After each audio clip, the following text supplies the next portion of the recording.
morning kahit hindi na. Ay, di, morning pa din. Happy Saturday, everybody.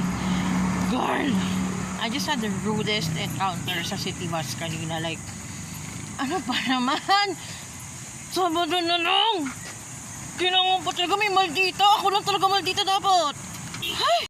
Nagko-power out kasi ako ngayong araw na to kasi 1 hour mahigit ang hihintay kasi East Coast makasakay ng city bus sa standing. Wait, no. So, yun.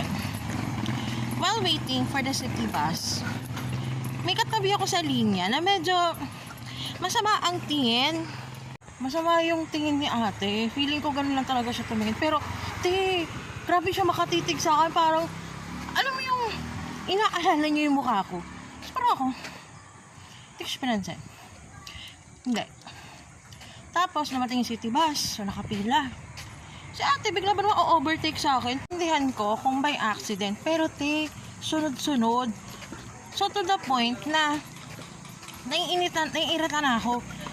Ginawa ko, hinarap ko. Sabi ko, may problema ka ba? Short-tempered ang person today. Huwag. Don't do that to me. Gigigil ako, Promise talaga, yung pagiging short-tempered ko, minsan-minsan lang yan lumalabas. Hindi yan everyday. Pag lumabas yun, naku, buong araw talaga akong bugnot. Buti lang talaga Sabado today.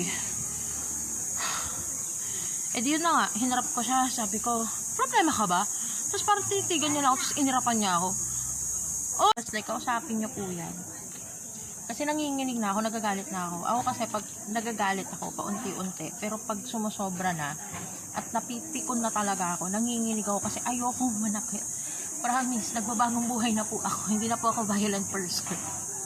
Alam mo yun. Hindi maganda kasi yun kasi wala naman akong ginawa sa kanya. Like, umovertake siya sa akin. And then, I just reclaimed my spot sa linya.